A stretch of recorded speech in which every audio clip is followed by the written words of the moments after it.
Salut les petits movies, c'est Popcorn sur la chaîne Play Ciné. Ça y est, je l'ai vu. J'ai vu le film Avatar, La Voix de l'eau. Je vous vois. Il y a que ceux qui ont vu le film qui peuvent comprendre. Quoique, non, je dis des bêtises. Dans le 1, il y a aussi. Donc, c'est parti pour la critique.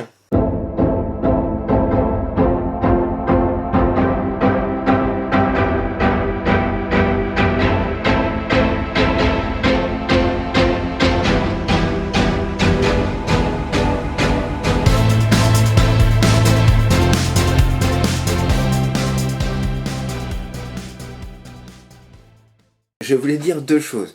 J'avais hâte de faire cette critique. Pourquoi ? C'est ma première critique sur la chaîne. Pourquoi aussi ? Parce que c'est la première fois que je vais critiquer un film de A à Z devant autant de monde. Alors je dis pas que nous sommes une grande communauté, mais nous sommes une petite communauté. Et voilà, c'est pas que la quantité mais la qualité qui compte. J'essaye de m'améliorer de jour en jour. Et en plus, du coup, je suis aussi des youtubeurs, bien sûr. Et je vois beaucoup de notifications sur la critique de ce fameux film, La Voix de l'eau, et je me suis empêché de les regarder pour garder vraiment mon avis et pas spoiler à moitié ce que eux disent. Ce serait de la triche. Par contre, dès que j'ai fini de faire ma vidéo, voilà, je me venge là-dessus parce que j'ai vraiment hâte. Je vais vous mettre une toute petite vidéo que j'ai fait directement quand je suis sorti du cinéma. C'était mes réactions à chaud. Film troublant, très bien fait, mais troublant. Beaucoup de nouveautés. Et à mon goût, et je redis bien à chaud, trop de nouveautés. Après on sait qu'il y a le 3, 4, 5 en cours. Donc c'est peut-être pour ça. Mais trop de portes sur l'univers et à moitié ouvertes. Enfin ouais. Je suis surpris, pas que positivement, pas que négativement non plus, mais voilà. Très bon film. Voilà, très bon film. Et mais voilà. Je me questionne. Une petite gorgée et c'est parti.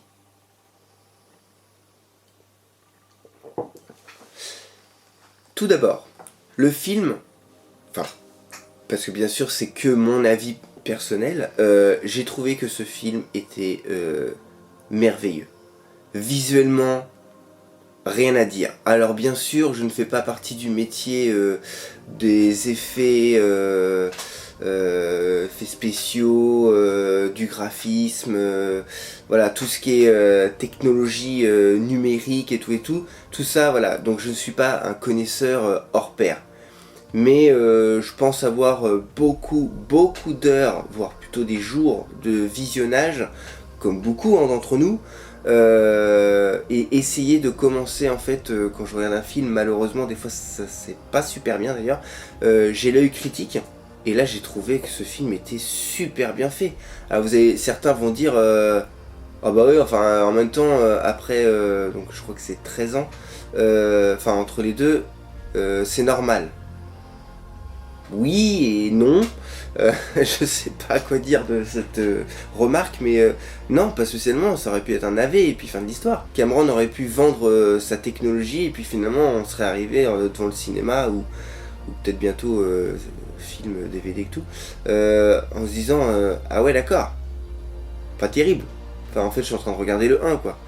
Non, c'était un film merveilleux. En plus, évidemment, il y a le monde de l'eau et tout, donc l'eau, le ciel, waouh, voilà.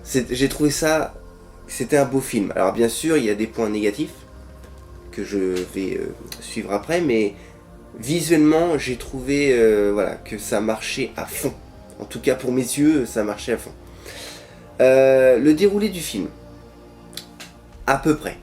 Moi je pensais, excusez-moi, je pensais qu'en fait, justement toutes ces années, entre la fin du 1 et le début du 2, l'explication, la voix off de Jake, allait durer, pas une éternité, mais une bonne heure pour le film.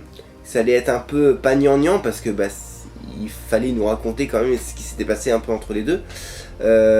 Mais je pensais que ça durait beaucoup plus longtemps, et ben pas du tout. Ça a duré, je sais pas, j'ai pas chronométré bien sûr, parce que quand je me suis mis dans le film, en fait la montre, je l'ai un peu zappé, mais je crois que ça a duré une demi-heure, et là boum, d'un coup les hommes du ciel sont arrivés, et voilà. Et on était dans le tempo du film.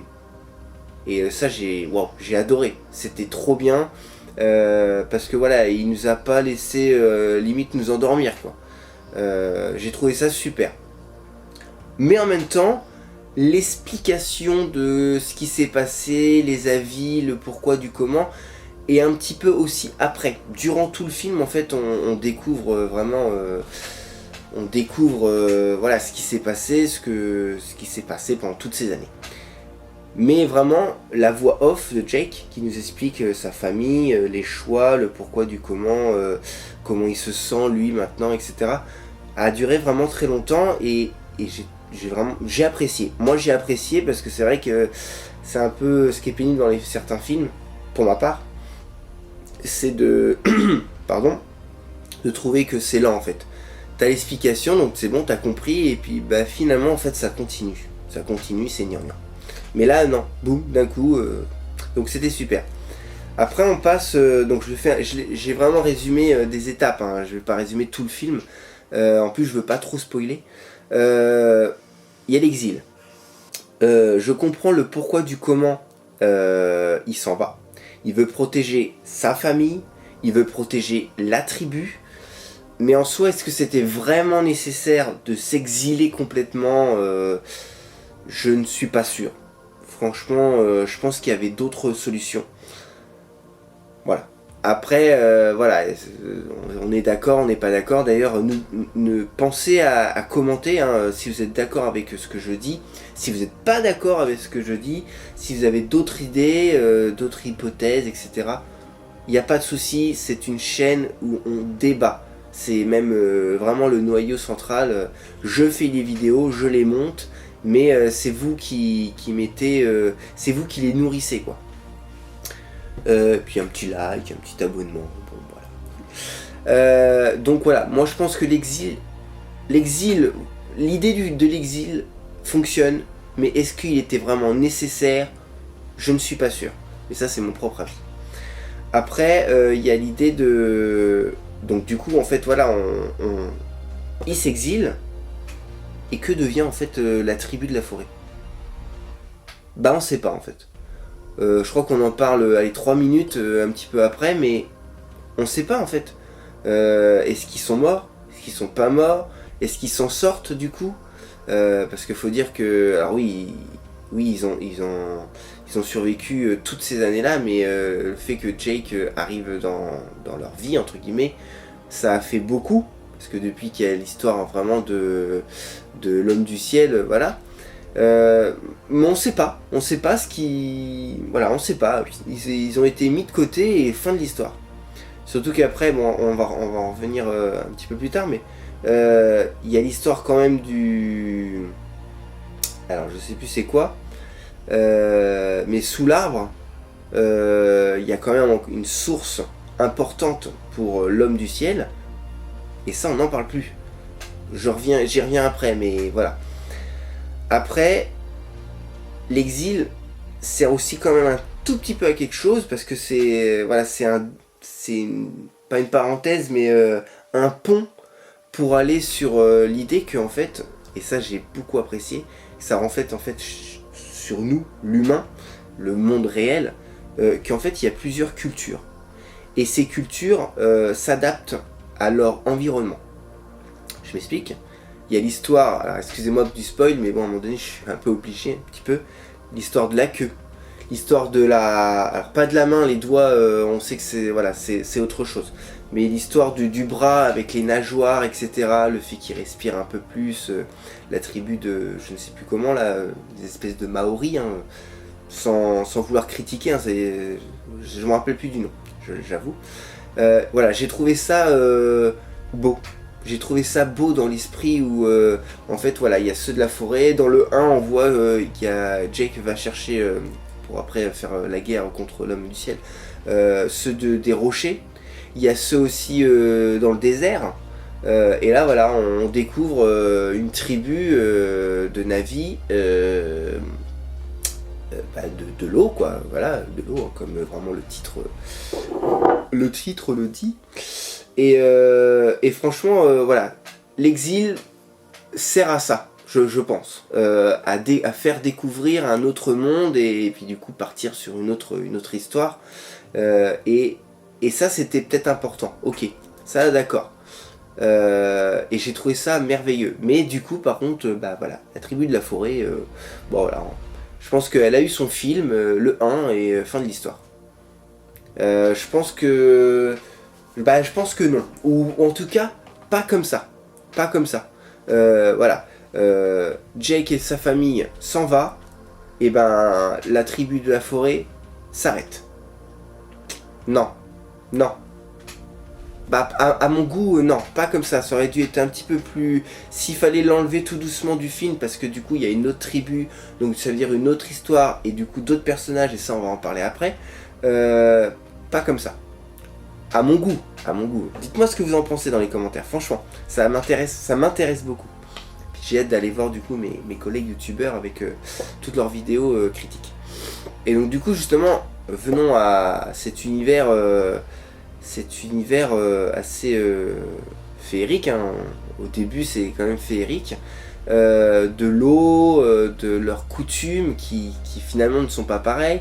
Ils n'ont pas la même couleur de peau, donc voilà, dû au soleil, l'eau, parce qu'ils sont tout le temps exhibés à ça.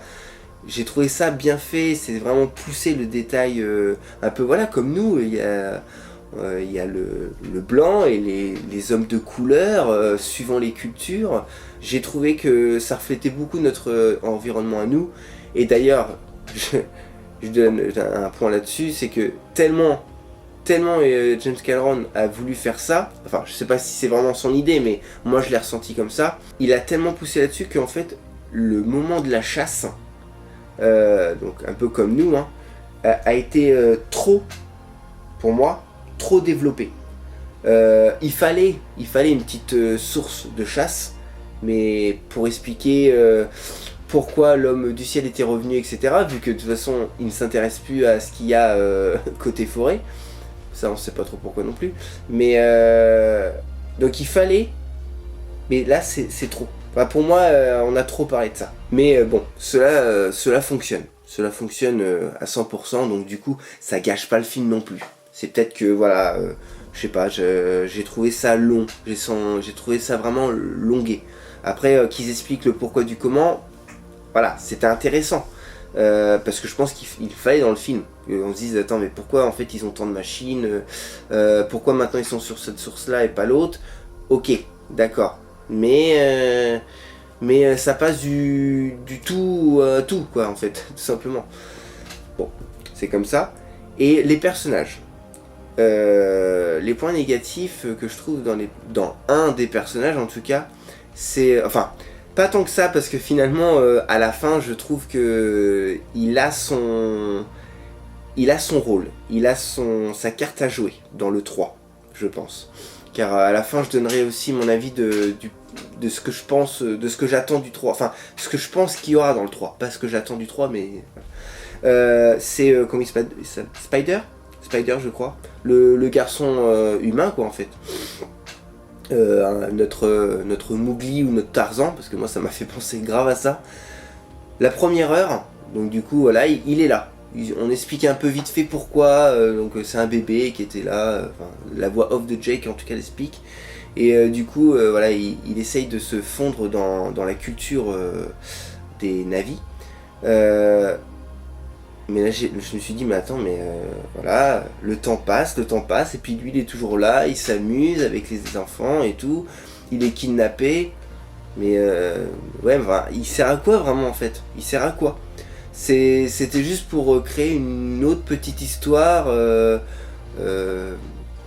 un doublon, non j'ai trouvé ça n'importe quoi. Et là boum, du coup on comprend que, alors je veux pas trop spoiler, mais voilà, que son père est important dans le film, hein, je dirais pas le nom, mais du coup voilà, on comprend le pourquoi du comment, et du coup moi j'ai mon hypothèse que dans le 3 il sera très important. Donc en fait du coup j'ai été surpris de mon propre avis du début. Voilà, j'ai été trop vite en besogne. Un autre personnage aussi qui pour moi est très important dans le 3, c'est Kiri. Je me souviens de. Alors je me souviens pas des frangins, mais Kiri, donc la fille de Grace, du coup Grace et on sait pas trop qui. J'ai mon hypothèse, c'est ma propre hypothèse, dites-moi ce que vous en pensez.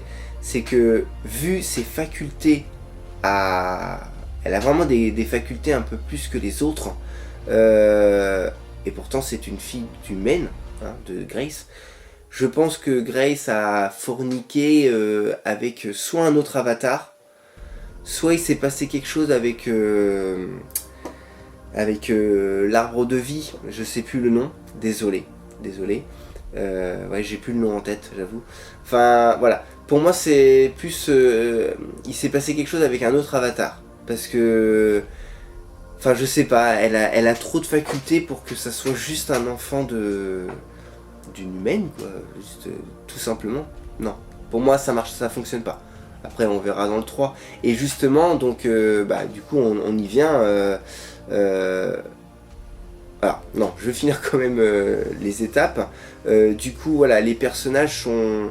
Il y a des personnages importants. En plus, c'est vraiment... le film est vraiment basé sur la famille, l'esprit de famille. Voilà, chez les Sully, on s'entraide et tout. Il y a même la petite phrase de la fin que j'ai adorée, c'est que trop s'entraider leur a causé problème, mais trop s'entraider finalement les a tous sauvés, à part un, le grand frère bien sûr, voilà, c'est à contrario, quoi. J'ai adoré cette phrase. Cette phrase voulait tout dire et en même temps rien dire, mais elle est forte, elle est vraiment très forte. Et voilà, le film est basé vraiment là-dessus, sur le lien familial, la protection, donc d'où l'exil, etc. Pardon.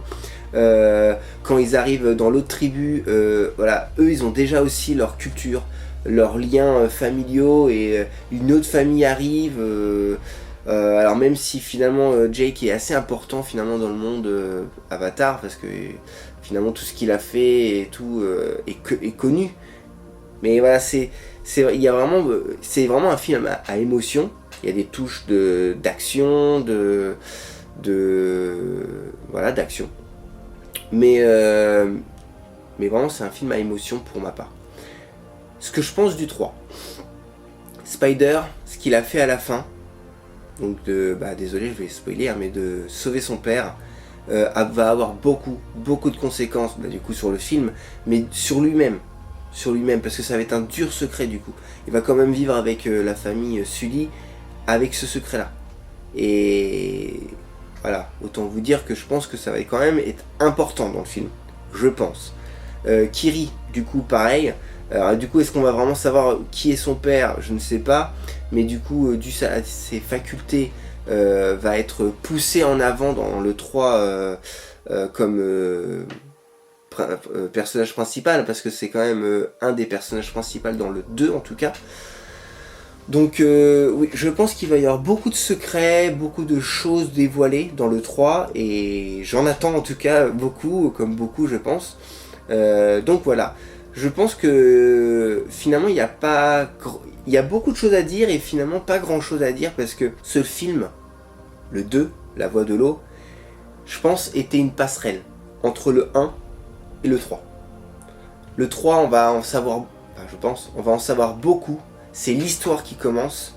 Le 2, c'était vraiment à savoir ce qui s'était passé entre toutes ces années-là, le pourquoi du comment, pourquoi certains personnages sont là, pourquoi certains personnages font ça, disent ça, voilà. C'était une passerelle. Pour moi, c'était une passerelle. Le 2, c'était une passerelle qui est importante, la passerelle du coup.